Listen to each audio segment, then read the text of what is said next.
If I mess up, like, what happens? I kill you with a gun. Okay. Hello, dear listeners. Welcome to People We Know, a podcast for my friends and family about my friends and family. Today we're talking about homeschool with my dear friend Emma, who also is my twin. We look very much alike. Actually, we don't look that much alike. We're just both tall and ginger, and there's only so many of those. And yeah, she's my favorite person to get mistaken for when her friends wave to me and thinking that it's her. And she's just a hoot and a half.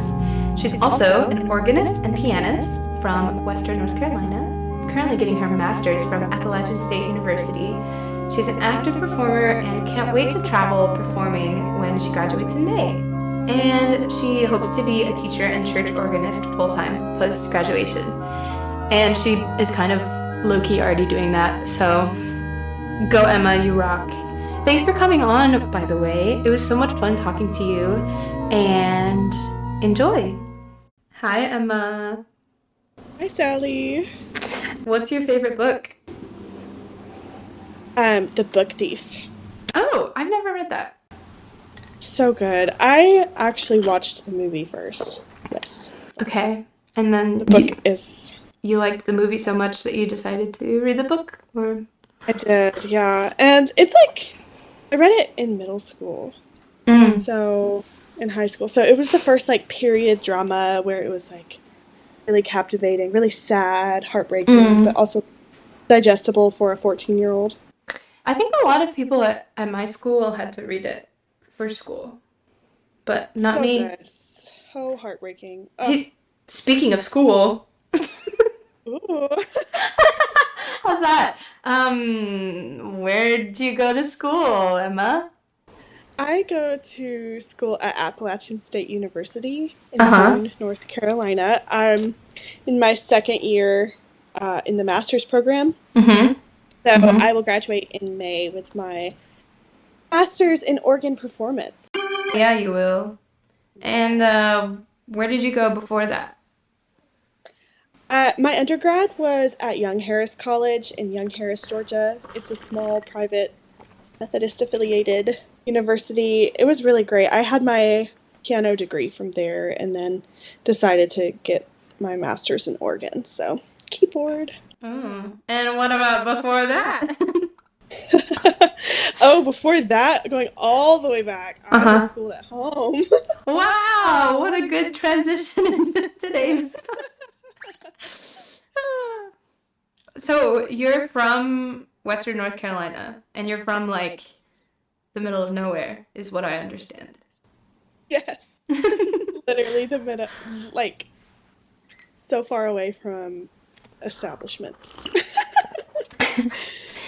So your family had a farm, right? You had animals and stuff? Yes. We still kind of do, but it's really low key. But growing up, we had a donkey.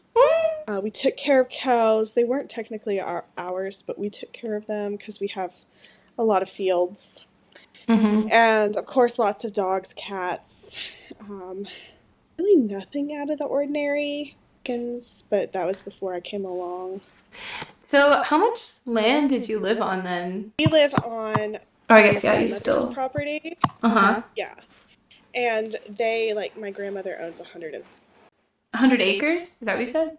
144. Oh my god. Wow, that is a lot. So I'm going off my script, but I'm this is on the mind because I just did an episode with my grandma. But so have you guys lived on that land for a long time? It was your grandma's? Yes, I think they bought it in 89. 1989 or 1880? Oh, okay. 1989. 1989. And yeah, my parents got married in 93, so they've lived on it ever since then. Oh, and your mom is a Yankee. Yeah, she is. She was born and raised in New England, but moved down with her family because the winters are just really harsh. Yeah. her parents were getting older and at retirement age in the late 80s, and so they were wanting a place that was kind of a reprieve from the harsh winters so Mm-hmm. that they could still live up north in New Hampshire, but Mm-hmm. they could also have a place to come to in the wintertime. So my grandmother actually still does that. She's a widow now, but she drives down, or somebody will drive her down. She used to fly, but now she drives, and it's like a 16, 17, 18-hour drive, depending. Oh, wow. And twice a year, so she'll usually leave from New Hampshire to North Carolina in Oh. November and then go back in like March or April, just to escape the harsh winters. So Mm. Does she live with you guys on the land? yes, she lives like right over the hill, so like so within walking distance. Like we used to Oh. walk as kids, we used to walk to her house like all the Oh. time. My mom, if she couldn't find us, she would call my Oh. grandmother and be like, "Are they with you? Or with me?" So That's so sweet. yeah, it was really nice living nearby. And your dad, how long has your dad's side of the family been in North Carolina? Oh, I think forever actually. Like genuinely, because my dad's side of the family's from Ireland, like way back when. Uh-huh. And I think that the original, like, I guess my ancestors, I don't know, Yeah. my extended family from way long ago came directly from Ireland to the area that my dad grew up in. Okay, so that's why you're ginger also. Yes, that's probably why. Glad we got that figured out. Yeah, I know. Wow, it was a real mystery. So, okay, so, and you have always lived there, I guess. Like you've never moved around. Nope, never moved. Me too, actually. So, and you were homeschooled. Was it because of like living far away from other things, or was it for like religious reasons? Um, Definitely wasn't because we lived far away, because we do have schools around. In fact, oldest two sis or my two older sisters, there's three of us, Mm-hmm. they ended up going to public school when they were Oh. like late high school. Mm-hmm. I was the only one in my family that was homeschooled the entire 12 years. Uh-huh. So But wait, why did they go to public school? yeah, both of them had different reasons. I think Rebecca, my oldest sister, went when she was like in the 10th grade. Mm-hmm. And then Susanna, the middle child, went when she was in the ninth grade. So I think she spent her entire high school years Mm. in public school. And I don't really remember the reasoning. Mm-hmm. Um, my middle sister, she was really interested in the military and ended up having like a 7-year career in the Mm-hmm. Air Force. And I think that was one of the reasons why she decided at that age to go to high school, because I think it was easier to take like the ASVAB and all of those things that you needed to get into the military or whatever. Mm. Okay, I see. But I don't know if that's like the actual. That's just me making a guess. But yeah, it was mostly religious reasons. Mm-hmm. Um, Not 100% though. It wasn't like that was the only reason. My mom is an educator, so I even asked her this question the other day because I have always assumed that it's like, for mostly for religious reasons, but also I remember all the time my mom saying, I just know that I can do like just as good of a job with my own children. Mm. And that was like kind of her like mentality, is she knew that she could give us the education that we needed just from her. And so that was another motive that she had, is that she was a stay-at-home wife and mom, so she didn't really see the need of sending us to public school. But I would say 90% of it was for religious reasons. Mm. You're Christian family, right? Yes. And so, what were the reasons? Um, so yeah, it's really interesting to think about the dynamics between the reasons people homeschool their children, like let's Mm-hmm. say in the 90s versus now. Yeah, It's yeah, for not real. such a foreign concept to hear someone saying, "Oh, we're like homeschooling our child because Yeah. whatever," but there was pretty much only one reason in the 90s Mm. and early 2000s that people chose to homeschool their children, and it was for for religious reasons, having control over what your child learns. And Mm-hmm. in the public school system, they were told, whether it's true or not, that you don't have that control and that they will teach your child whatever they want them to learn. Mm-hmm. And a lot of it didn't align with what these people that are wanting homeschool believed. So therefore, there was a huge movement. I think it was like out of the conservative movement that happened in the 80s Mm-hmm. around the United States. I think it was a direct cause. The homeschooling was the direct cause of that. Yeah. So, were there like certain topics that your parents like wanted to make sure you learned at home? Like, I mean, the only one I really know about is like evolution is like a big one because that conflicts with like the creation story, right? Right. Yeah, that definitely was one of it. We learned about evolution. Okay. It wasn't like we were sheltered from learning about it, and we learned like actually quite a bit about it. But Mm. it was from the viewpoint of like teaching this is what people believe, but this is not what we believe. Oh, okay. Um, right. So that was definitely a big one. Trying to think if there were other definitely teaching Bible was Oh, yeah. main. So not necessarily we're homeschooling to like protect them from all these other things. A lot of it was just we're homeschooling so we can like teach them things that they wouldn't get in the public school system. So Mm, I see. we did take Bible courses and theology courses and things, and like I took a lot of them in high school as well, and they were all transferable. Like they were all credits that actually counted.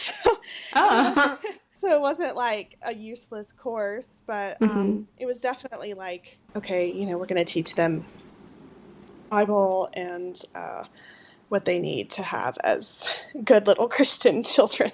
I see. So it's less about like taking away stuff that they don't agree with, like in secular education, and adding like Bible study. I would say so.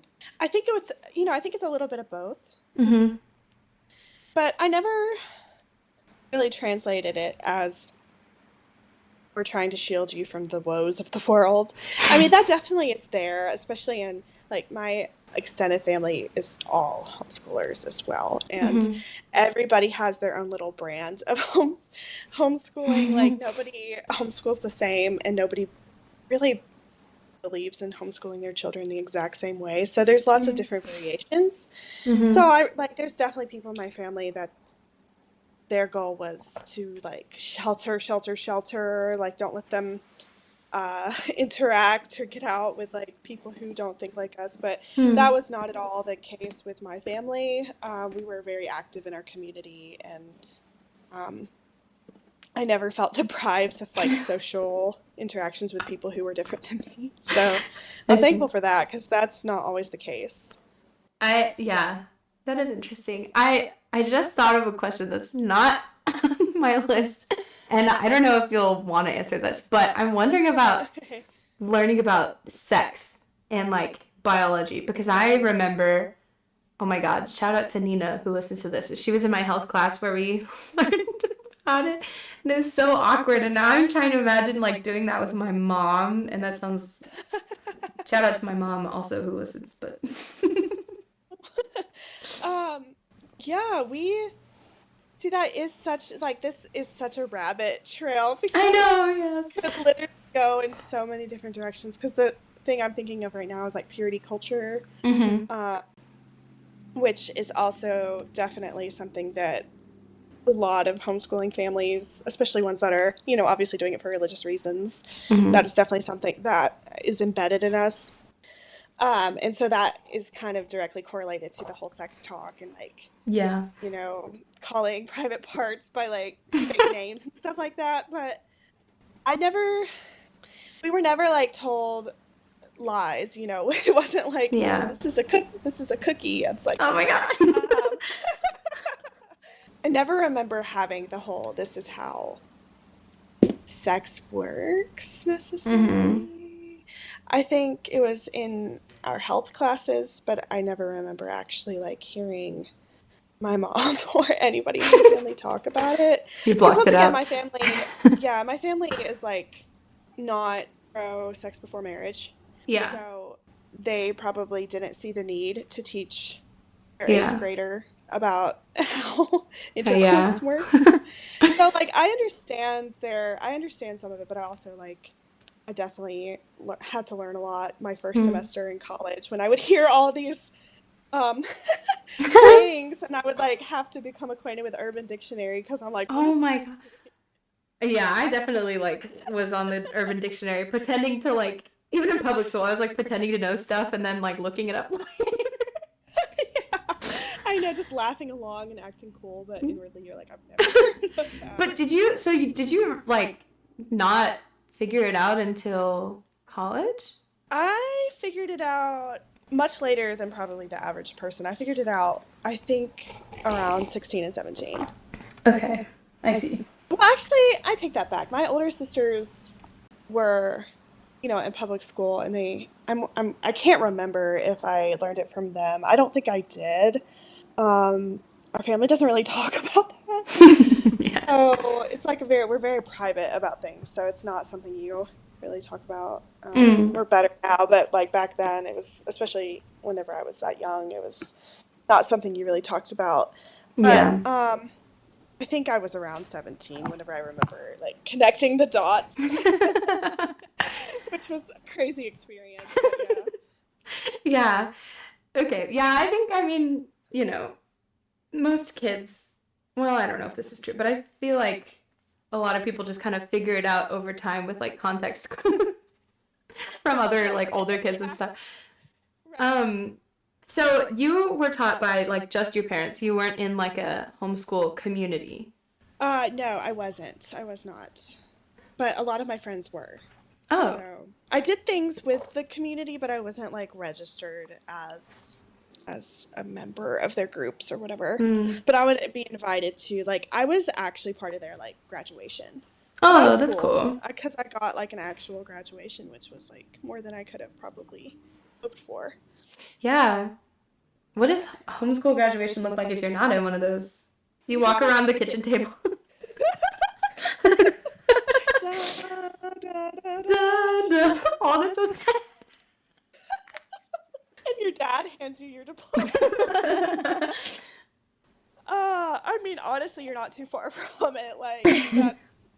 I don't think you actually have a graduation, or Mm. if you have a party basically that says, okay, this person did this thing Mm-hmm. that we can't really celebrate in a formal setting, so we're just gonna throw you a party, and that's when people bring them their gifts and Mm. money. I mean, we had like But graduation parties too, but right, um, but that would be like all we did. oh yeah. Well, I mean, it is cool to have a graduation, but mine, I remember this number exactly. There were 642 of us. That's that's So crazy. I think it took like 3 hours and it was hot. And I was Was it sitting next outside? to a giant football player and they had like put us so close together and he shook his leg on my leg like the whole time. Was it outside? Yeah, it was on a football field because that's That's how you do yeah. it. But I guess I mean whatever. I graduated in 2019, and I remember there being 7 or 8 of us, Aw. I think. I think.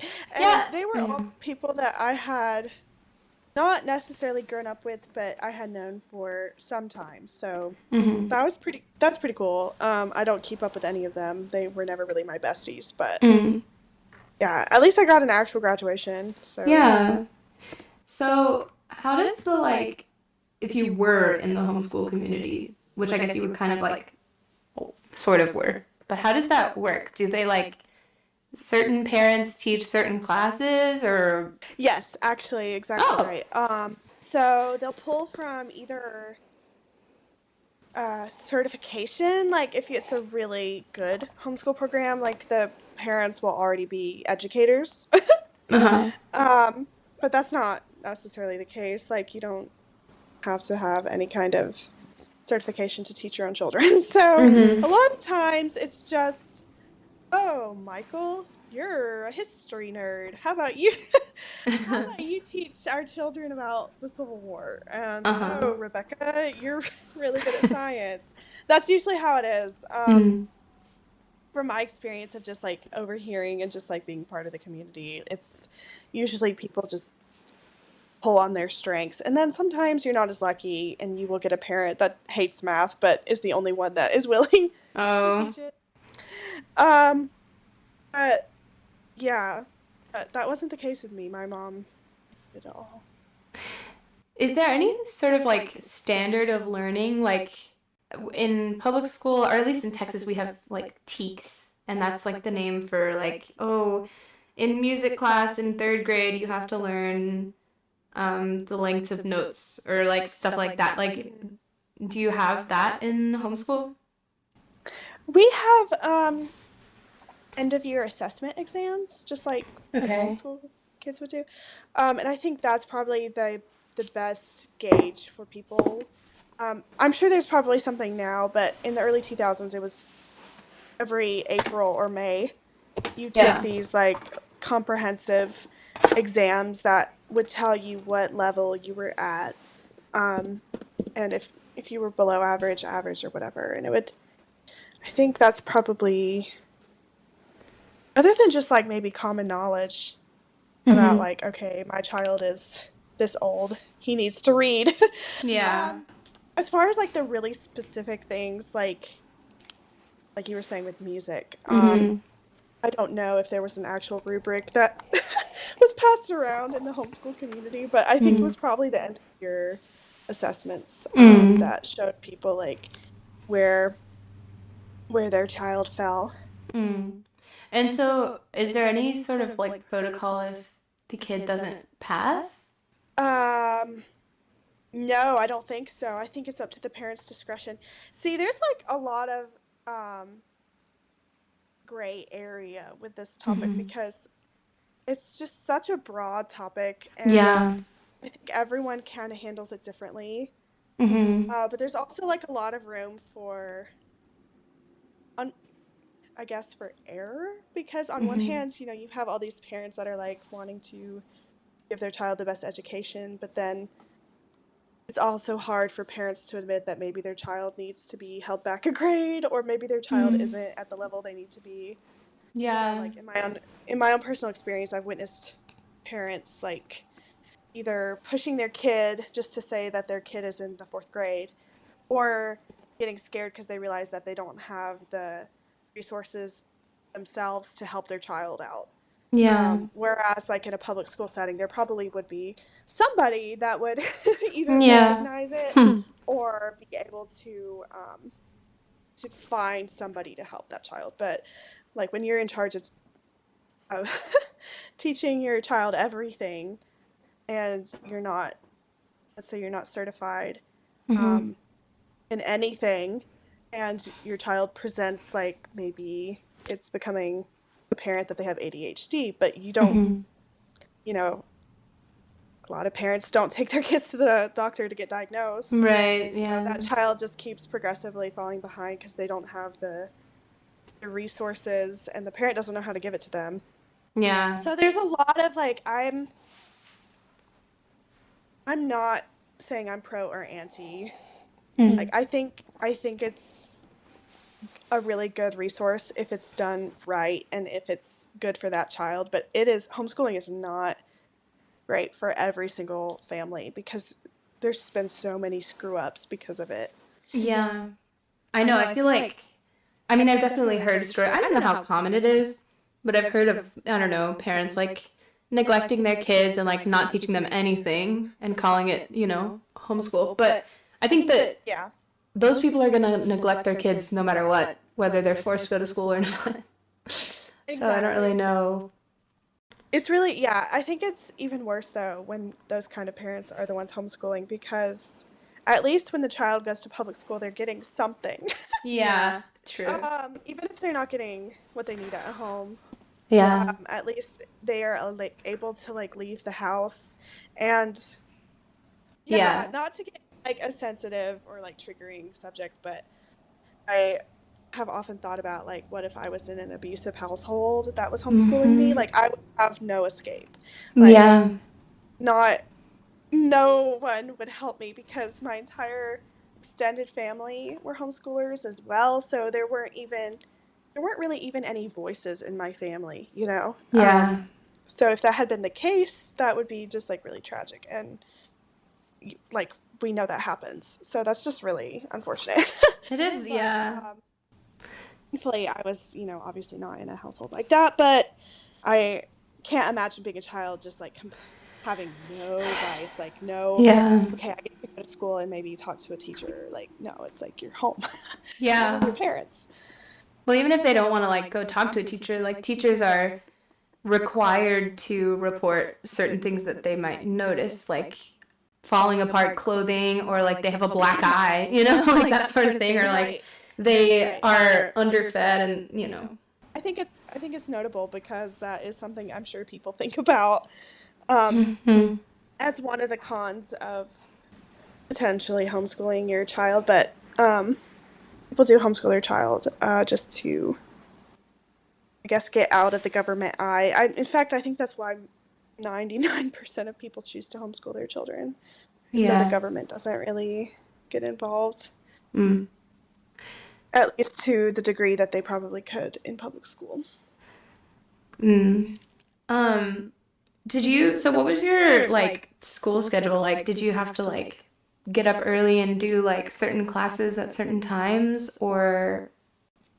Yes, my mother is she's just northern.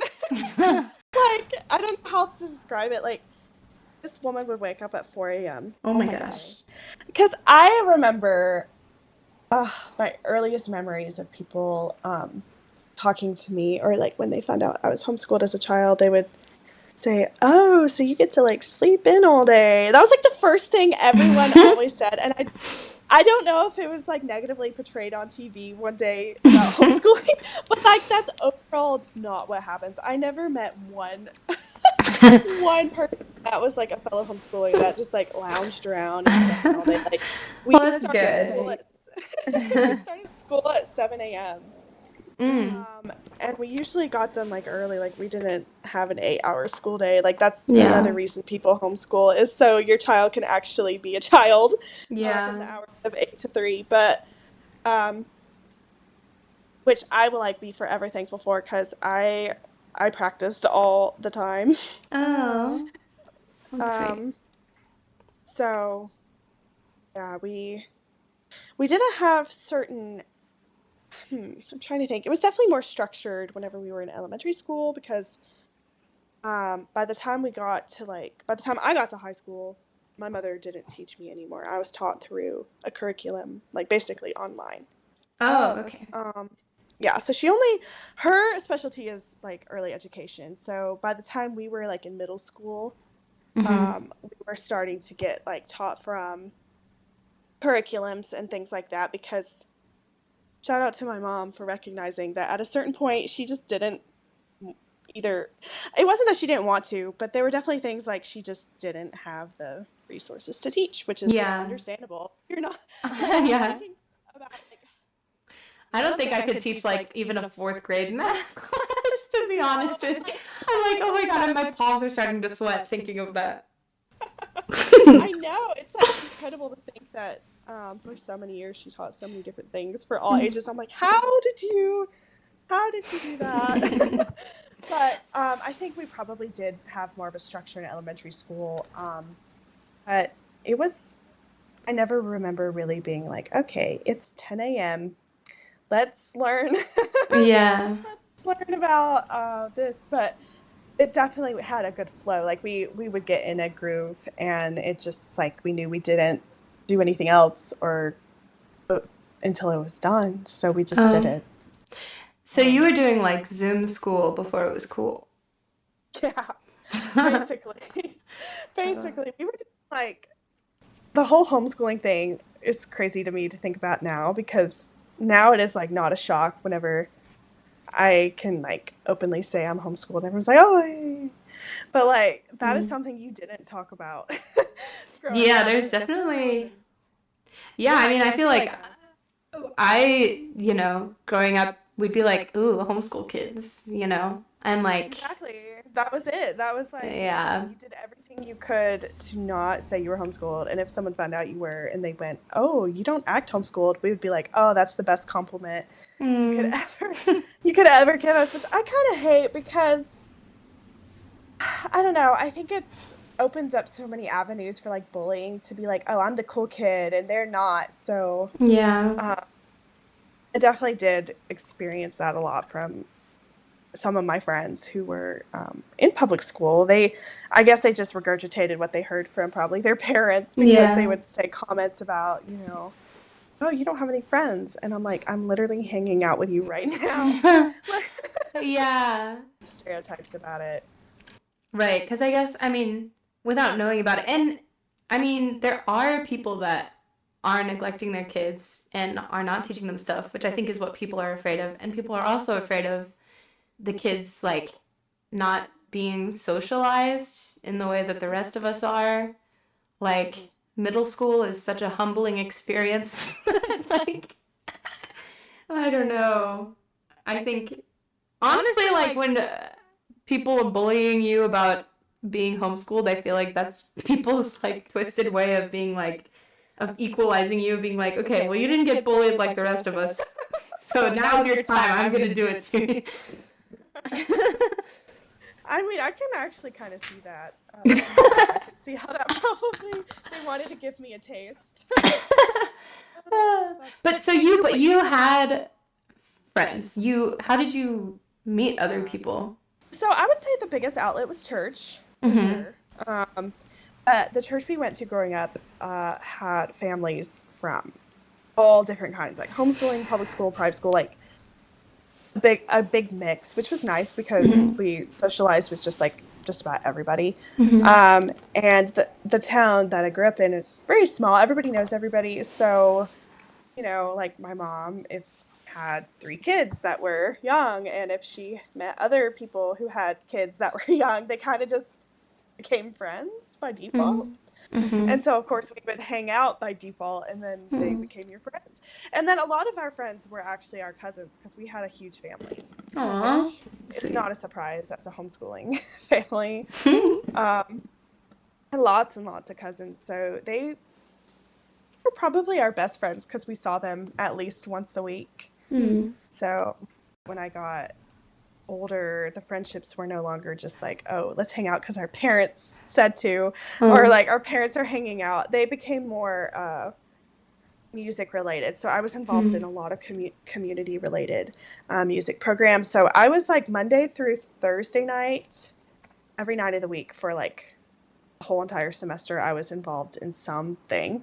Mm-hmm. So I was gone a lot. So like, yes, I Mm. was homeschooled, but also there were definitely semesters where I was gone more than I was actually at home. Mm. Just I was part of so many different, like I was part of a community theater group that rehearsed all the time. I was part of a handbell choir, a community choir, um, all kinds of different like literary organizations and stuff. So I was very busy. Hmm. And that's also where I formed a lot of connections that actually I still have today. Like, those were some of my Hmm. best friends, like, genuinely. Like, we still keep Aw. in contact, because it was just, music is such a strong community. So that's probably where I had most of my connections as I Mm. got probably 13, 14. That's when I really started to branch out and get in lots of different music groups. Mm. And I guess like you had time because if you're like finishing school early because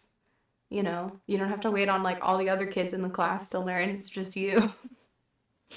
Right. Then you could do like Exactly. all of those extra. Do what I guess we kind of like touched on this, but what misconceptions do people have about homeschool?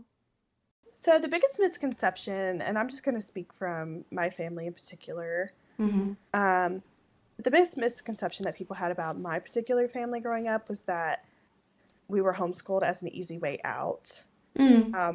I think that probably the biggest misconception always has something to do with laziness. Mm. Um, People that aren't familiar with it automatically go to, oh, they're laying around all day. They're actually not doing anything. They're just homeschooling their kids so they don't have to drop their kids off in the morning. Mm. Like, all of these things usually boils down to you just don't want to actually invest in your kid. When for Mm. our family, it was the exact opposite. Like, my mom was so involved, and Mm. um, she constantly talks about how her gray hair, each gray hair of hers, is because it's from homeschooling us, and I believe it because genuinely, she not only homeschooled us, she taught us piano. So Mm. she was like um, the sole educator. And in some homeschooling families, the dad helps out. My dad Mhm. helped out by staying out of the way. he he brought home the money, and my Mm. mom taught us. Like, love my dad, and he was encouraging and great and amazing and very smart, but he was never the one being like, okay, kids, here's what 2 plus 2 is. Yeah. Um, but like, he recognized that that's not his strength, and it was my mom's, and it worked out beautifully. They had a really good relationship about how to educate their children. But probably the biggest misconception would be That it's like that it's out of not an laziness. actual. Yes, that is out of laziness, and that is not an actual valid way of educating your child. Um, Yeah. I feel like that, yeah. because that really doesn't make sense. Like, if you're doing it the right way, the parents are having to do way more work than if they just send their kids to school. In fact, I think I like asked my mom if I could be homeschooled a couple times because when I was little, I didn't understand what it was. I thought it was just like, oh, I get to hang out all day at home. And, and she was like, no, I don't want to do that. Like, I am too like, well, it wasn't, yeah, she was like, I have a job, I'm not doing that. And yeah, but and I think also, like, you know, it kind of, people are sort of telling on themselves a little bit with the stigma by being like, oh, well, you're just, planting your kid in front of the TV and calling it math. Like, maybe that's what Yeah. you would do if you were teaching your kid, but that's not Exactly. what your mom was doing. Exactly. Yeah. That's probably the biggest one. I think there's two others, and I just have them in my head. The second one would probably be um, that homeschoolers are not as smart. Mm-hmm. And then the third one would be homeschoolers are socially awkward people. I Mm-hmm. think those are probably encompassing all of the misconceptions that are had. And also, it's always going to be true that there will be people that have those qualities that Mm-hmm. label the whole group. But I mean, that's true of anybody. Like, there's plenty of public schoolers that not really hold a conversation, and that's Mm-hmm. just probably a them thing, and maybe not an actual fault of the system thing. I don't know. Like, Mm-hmm. it's hard to say that this child who doesn't want to say hi to you is awkward because they're homeschooled. Like, I think that's just a generalization. Um, Yeah. and I understand why. I understand because what comes with homeschooling is being more sheltered than um, and you can shelter your child as much as you want to shelter them too. So that will come with its own sets of, like, they don't know how to talk to people who aren't Mm-hmm. like them, or they kind of stick out like a sore thumb. All of those things, like, yeah, that can happen, but overall, that's not the case. And I think that as we've progressed more since COVID, we've realized that homeschooling is actually a really great thing if it's good for that child. I think every child's different. Mm-hmm. Yeah, I think But um, if I feel like we call like homeschool is kind of the easy enemy, and I'm definitely guilty of this because like I have, I don't know, like associations with homeschool because I don't know.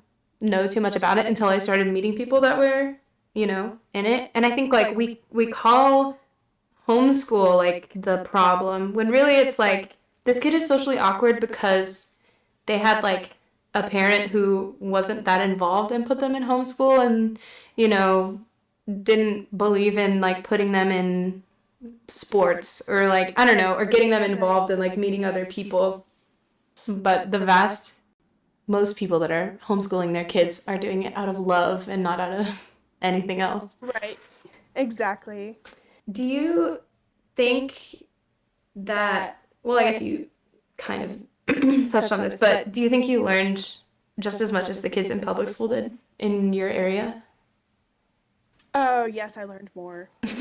Um, See, this is also borderline, like, saying it sounds pretentious because we were also on the other end of it growing up where, like, to refute the whole "you're stupid" scandal, Mm, we we were like the other way where we're like, we're smarter than you. yeah. So I mean, that makes sense. it was hard to find the balance because we um genuinely were just very like my mother just poured her entire life into us, especially in our early years as far as education goes. So, like, my oldest sister was like reading at like 3 years old. Like, it Oh, was just wow. crazy. So, we were always very like academically driven. Yeah. So, there are things probably from like maybe maybe I was just a little media illiterate. But and there's probably a few things in the science department where I'm like, oh, I don't really, I kind of glazed over that. But it wasn't anything that I couldn't learn, you know? Like Yeah. my mother gave us a really great ground and a really great framework to form all of our other uh, ideas and lots of good practices to how to think intelligently. Like I always think of it whenever I think of the framework that my mom gave us, or like the foundation is like little hooks that we can hang our lights on, basically. Like, Aw. okay, here's what you need. Like, maybe I'm not teaching you everything, but here's how you can learn and place your own ideas on them one day. And like, it's really been. I would never. I would not change it. Like, I would if I Mm-hmm. could go back. I would not. Um, I would not change it because it was really easy actually to transition from homeschool to college because I had such a good like here's how to think. Here's how to be Yeah. a thinker. My mom was very big into yes, she would obviously tell us, but she would also really encourage us to she would always say use your brain. And like Mm-hmm. just instead of being told every little thing, like she gave us really good um applicable ways of just seeing the world and processing it for ourselves and learning and taking it um step by step and forming our own ideas, especially as I've gotten older. So yeah, I think I got everything I needed. And if I didn't, I have learned from being in college. There's a few things where I was like, oh, I never remember that, but I mean, it didn't take more than just a few minutes to like accept it, you know. Mm-hmm. So yeah, Hmm. Yeah, I mean, I think, every kid has like strengths and weaknesses. And right. yeah. Um, is there a part of homeschool that you think other people are missing out on? I flexibility Mm. for sure, flexibility because if there's one thing that homeschoolers do is I think this harkens back to the did you have a schedule or for your curriculum or Mm-hmm. whatever. But um, we were very go with the flow. Mm-hmm.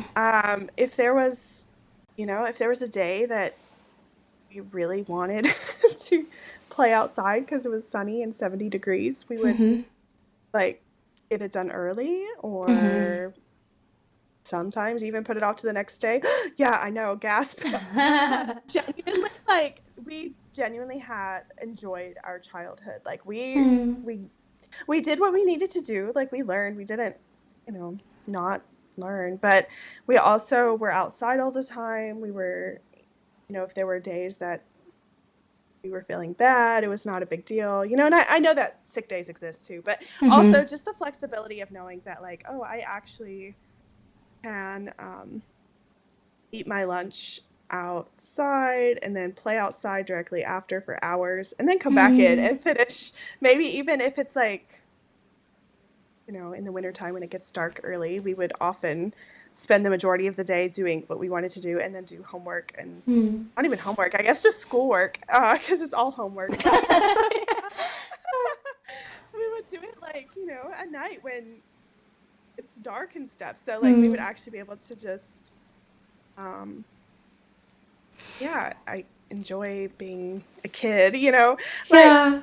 I think that's probably the biggest thing that I would say. I think everything else there's really nothing unique other than the flexibility. I think the flexibility is something that is the most unique thing that homeschooling has to offer. It's probably the most appealing thing too that Mm. uh, it has to offer, other than being able to, teach your own children. I think the other thing that people really love and adore about homeschooling is the flexibility, because um, it just recognizes that life is not, operating on the hours of 8 to 3 in a child's life. Like, Mm-hmm. there's going to be days when that child needs something different, and that's okay.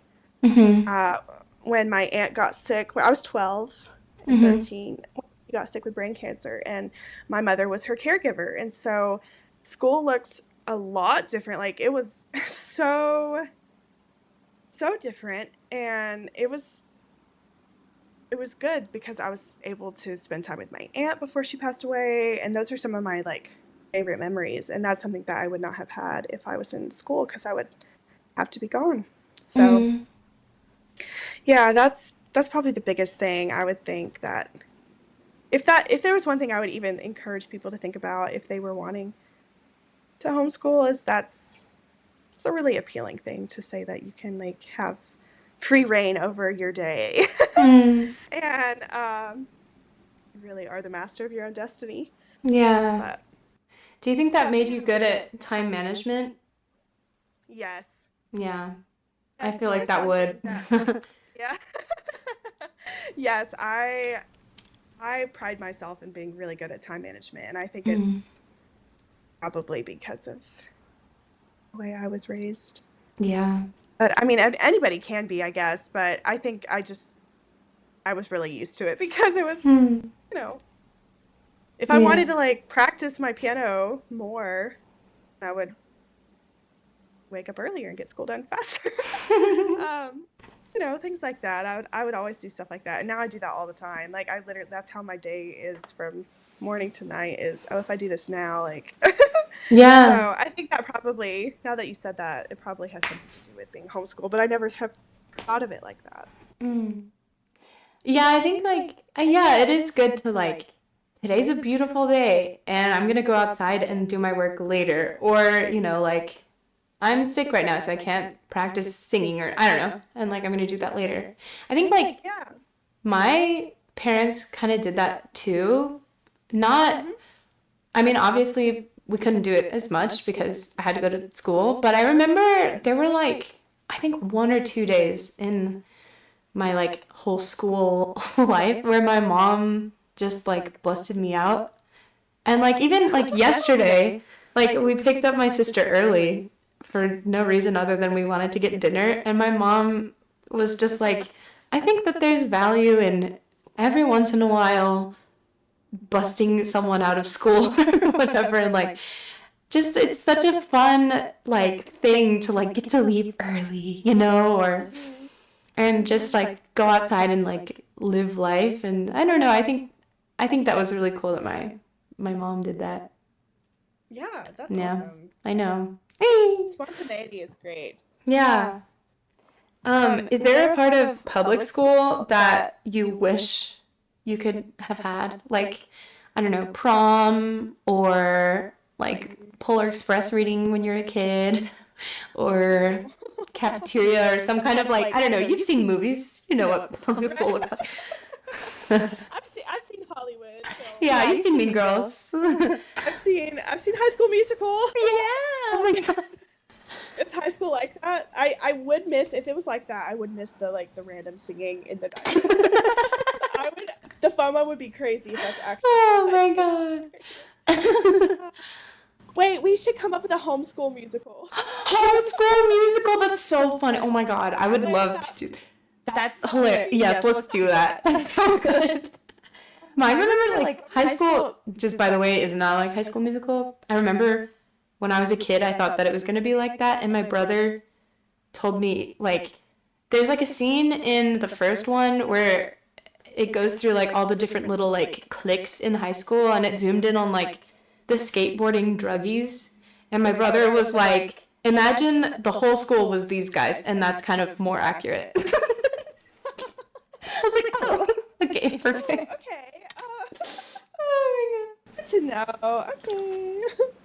What did I miss out on? I don't ever remember really being jealous about prom. I don't know. I feel like I am now. I'm more jealous about it now.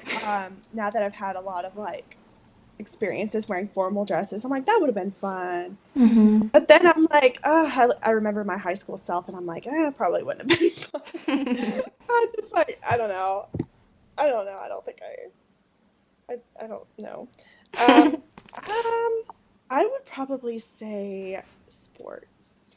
Mm-hmm. Were you in sports, like in your community? Yeah, I played soccer. Hmm. But that was not my passion. Like, I wanted to be in softball so bad. Oh. Really wanted to play softball, and whenever I played soccer, I played it for 2 years, I think, in the community team that we had. It was co-ed, so but I remembered going to the bigger local high school, because like we kind of are in between two high schools, and one is bigger and one is really small. So the bigger one, for some reason, the coach was like, so I was kicking a ball around just for fun with my sister's husband at the time. And he was an alum of that school. Like, he was a defensive soccer player, and he was really good. And so he came back and was like, yeah, I guess sister-in-law, even though I was like 14, my sister-in-law plays soccer or whatever. And so like they saw me play, and they were like, you should join our team. And I like remember getting super excited. I was like, oh, yay. And then they were like, oh, you're homeschooled? And I was like, yeah. And they're like, oh, sorry, you have to be enrolled in at least 2 classes here to be part of our team. And I was like, what? Like, Oh, that's sad. I might as well just go to school here if that's the case, because I'm not going to take 2 classes. Yeah. So I couldn't join, and I was really upset because the coach really like wanted me to. I felt like I probably would have really enjoyed it, but yeah, other than community teams, there was no hope. And even then, the community teams were like run by dads, which are, fine, but it's also very like hokey sometimes, Like, I'm 14 and I'm playing on a team with a bunch of boys, and we're playing against a team that's equally as bad, and it just felt a little cheesy. It didn't feel really legit, so I ended up losing the passion real fast, and also hated running, so I got out of that really fast. Oh my god, yeah. I think if there's anything I would have really benefited from, was definitely if I could have played softball. I think I would have really enjoyed it. Did you have to do the fitness gram?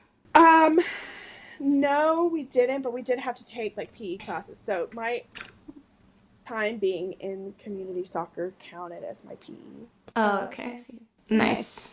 That's so nice that you didn't have to do that. Yeah, I heard it was. That is, yeah. That's another, I don't know, humbling experience. Yeah, okay, so your sisters were married very young. Yes. Both of them before 20? Yes. Yes. I know, isn't that strange? Was it strange in your community, or was that kind of like the norm? Okay, well, It was the norm for everyone else but our family. So Oh. my mom and dad were extremely against it. Mm. So they by no means were like, okay, you graduated high school, now go find a husband. In Mm-hmm. fact, every time, like I'm 23 and a half, I guess, and am very much single. And anytime I lament to my mom and dad about wanting a boyfriend, they go, you're too young for that. Aw, like, that's sweet. like they are not the kind to like want to marry their kids off early. But however, in my community, that was extremely common. Like Mm. small town, rural Appalachia, which I guess we would talk about in another episode. Yeah, yeah. But I'm excited that's for a that. whole other can of worms. But definitely it was not out of the norm to like be scrolling on Facebook and seeing some like 18-and-a-half-year-old going, can't wait to marry my husband in 23 days. Oh my Um, gosh. Wow. that's very common. But it was really out of the norm for my family because Mm. both my sisters, like, I remember being, I was like 11 or 12 whenever they first started, getting serious. And I remember hearing that they were getting married, and I remember thinking, why? Like, what do you do? Why, like, this doesn't make sense. Why are you getting married? Like, you're not like that. Like, they were not Mm. the kind to like, you would never suspect them. You could never pick them out in a lineup to be the kind to like want to get married fresh out of high school. Mm. But both did it, and they both divorced. So Is it like a no-no to be divorced in your community? yeah, in my family it is. Oh, in your family? Mhm. Hmm. Probably the entire community, because the community, like, if we're referring to like the homeschool community or the town itself, they're both extremely conservative circles. Mm-hmm. And just conservatively, it's not something you really talk about a whole lot if you get a divorce. And Mm. then in like my family's circumstance, they're religious, and so a lot of they don't necessarily believe in it unless there's like a really legit reason, which is like abuse. Mm. Um, that's usually the only like time that they excuse people getting a divorce, is if one of them are being abused. Mm. Because I feel like, I mean, I don't really know, but I guess my thought is that a lot of people get married really young like that because they want to have sex and they can't do it without getting married.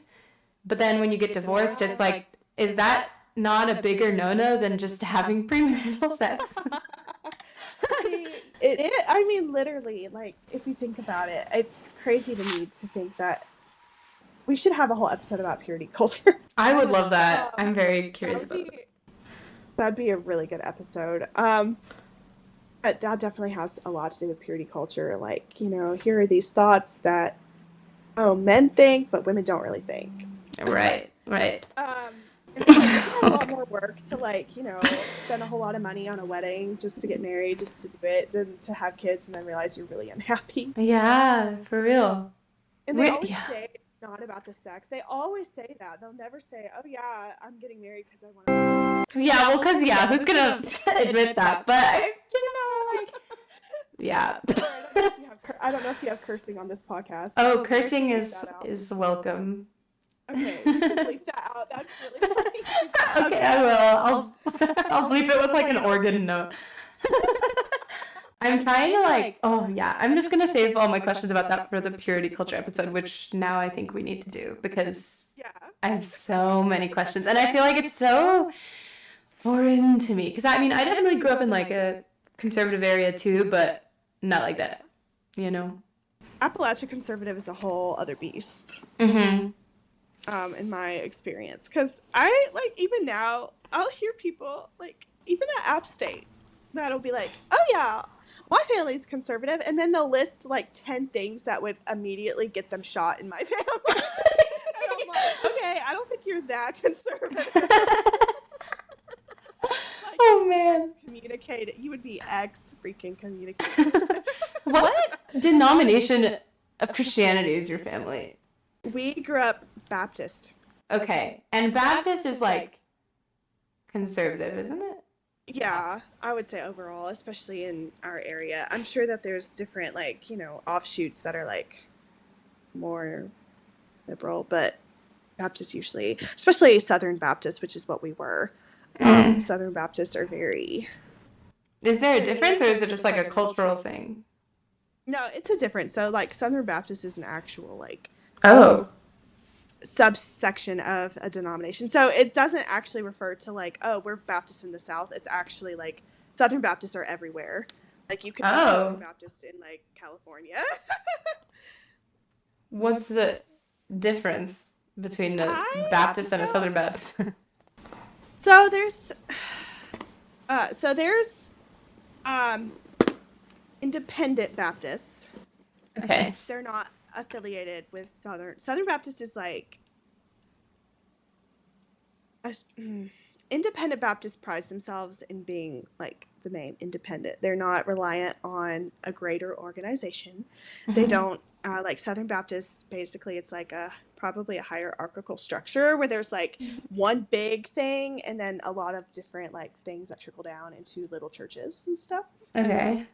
Whereas independent Baptist churches are usually like, and I might get fact checked by another Baptist listening. I don't know that I have a lot of Baptists in my audience, so. Okay, so I can just spew anything. Yeah, you're probably going to be the expert. Okay.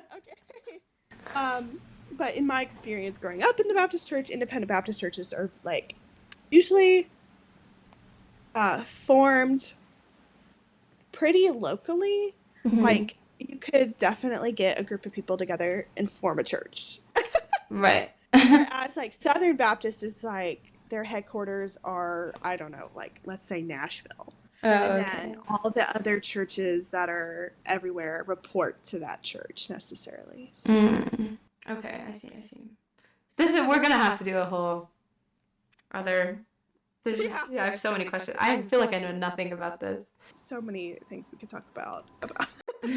But okay, I guess briefly, do you consider yourself in a different denomination now, or are you still identify as like Southern Baptist?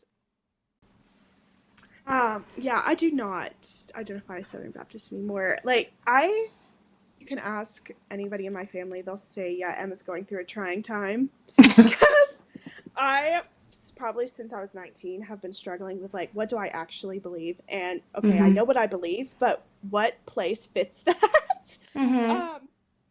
Because right now I play church for a Lutheran church, and I love them. But like there's a few things where I'm like, And I appreciate the way I grew up, but there's also many things where I'm like, Yeah. Because, historically, Baptists just aren't great for musicians. Like the Anabaptist movement burned organs. Oh, perfect. So, yeah, there's a lot of like repressed feelings, I guess, in the Baptist church about music because I played for a Baptist church for 4 years. Little tidbit. And I did not see a penny for it. Oh, wow. And which is, if you say that, people are going to be like, you're supposed to play for God, not for the money. And I'm like, well, wow. I was actually like giving them my best work. I still, to this day, I left when I was 18 years old. To this day, I still get people Facebook messaging me 5 years later saying, we miss you every Sunday. Like, I was genuinely, as an 18-year-old, 14 to 18-year-old, like, giving them my best work at the time, which is probably definitely not as good as it is now, but at the time it was pretty good, and they not only refused, they just didn't. That's crazy. God wants you to get money. Yeah, they did not view music as, like, like an actual session. They didn't really have a high regard for it. So, from my own personal experience being a musician, that's probably the biggest thing I have a problem with. But also just the way that this is not me talking bad about the Baptist church, but they don't really hold women in high regard, and lots of negative experiences in that area, being like, oh, you're a woman? Okay, you can serve us by using your talents and gifts, which is playing the piano. Whereas, if it had been a man, it probably would have been a different story. So there's lots of, So I do not consider myself Baptist. I'm not. I'm still actually a member at my previous church, Marble Springs Baptist Church in Marble, North Carolina. And they were great. Honestly, I really loved that church so much. I have some of my best mentors and greatest people in my life that are still in my life came from that church. Mm-hmm. But I would never see myself going back. Just I've just grown, and Mm-hmm. I think I'm just too too far past that mindset of just I'm a woman, so I'm gonna serve.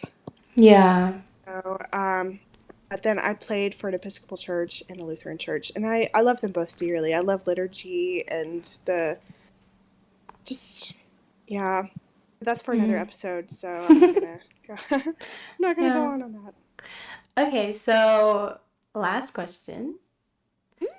Okay. If you had to split your life into capital T, capital A, or capital T, capital B, public school, the before and the after, Ooh. where does it split? And how specific can you get into the moment that it splits? Like, can you go down to the hour? Can you go to the minute?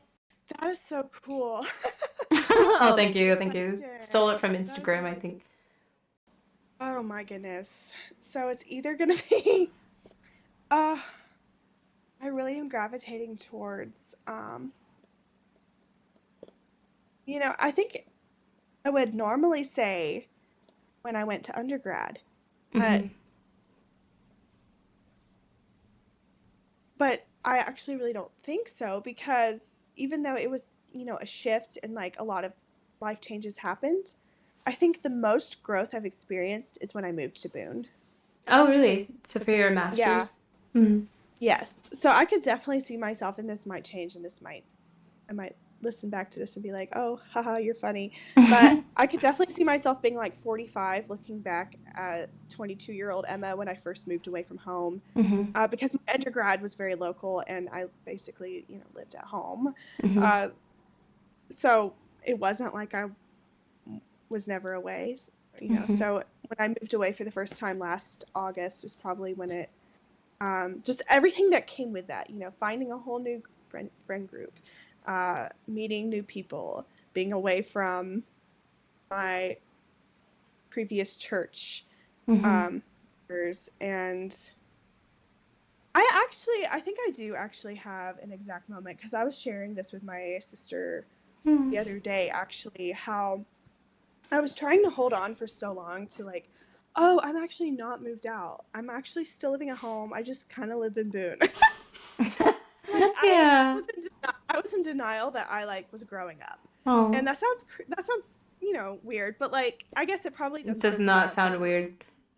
I get Okay, it. like it's like living at home all my life, being homeschooled, being very Yeah. very close to my family. It was really like this. Okay, I know I'm 22, but like I'm still a kid. I'm still gonna live at home. I'm still gonna do Mm-hmm. the undergrad thing where I come home on breaks and I stay all the summer long and I all the things. And then I Mm-hmm. realized like Thanksgiving last year, I came home and it was the first time that like I genuinely wanted to go back to Boone, and not in like a I Oh. hate my family, but like in a I have my own space and I'm moved out. Like that was the first I remember like sitting on my couch thinking like a year ago I would have never thought this. Like a year ago I couldn't wait. I was like literally chomping at the bit to get home and stay home. Oh. And as much as I still love going home and spending time with my family, it's different. It's still Mm-hmm. like okay, I have my own place. I'm moved out. I'm just visiting. Yeah. Um, whereas at all the times before, it felt like I was still living there, and now I come home and like my childhood is different every single time, and I'm like, okay, I'm not living here anymore. I can't complain. Yeah. But I think it was yeah, definitely 2023 is probably since then to now the most change has happened, which is crazy to say because I've only had a year to reflect on it. But I personally think that I've grown a lot Mm-hmm. um, in most every area of my life since graduating undergrad. Mm-hmm. So yeah, I feel like that, and that's a really natural thing to, because I love my family too, and I love coming home. But I feel like I don't live at home, and I don't really want to. You know, I kind of like, I don't know. I think it's part of growing up is you kind of like want to be on your own at some point. Exactly. Yeah. Yeah. Aw. Well, thank you, Emma. We'll be hearing from you again soon, and hopefully the part Thank you 2, so part much. 8, part 9. Are you team homeschool now? Oh, wait, I was going to ask you, would you homeschool your children? I've thought about that a lot. I think that's yeah. I think I would. If I had the resources, like if I could, not have a full-time job. Yeah. But I'm not opposed to public school and I'm not opposed to homeschool. I think I have a very like straight down the middle like view on on either things, but I I do think it would be cool to homeschool for the first like few years of their life, Mhm. or of their school life, and then see if they have passions that exceed what I can give them or what I can offer. Then, and I would be open to having them be put somewhere else. But yeah, I think I would. I think I Yeah. would. Oh, that's great. I wouldn't say I'm anti or pro, really. I think, like, Hmm. I'm like, I think I understand it better now. And I also think, over the past few years, I've, like, learned more about it. And being friends with you, I've, like, learned more. I don't know. I don't even know if I would have kids. So that's not really a thought for me at the moment. Right. Right. So, Well, I can always homeschool your kids if you have. okay, great. Good to know. So that was our episode on homeschool. Thanks for coming on, Emma, and for talking. And listeners, let us know if you want to hear more from Emma. I definitely am like very curious about purity culture and Appalachia and all that sort of thing. Shout out to all the Texan listeners who say Appalachia. Yeah, I learned very quickly when I moved that was illegal to say. If you like this podcast, park your kid in front of the TV and call it math class. Bye.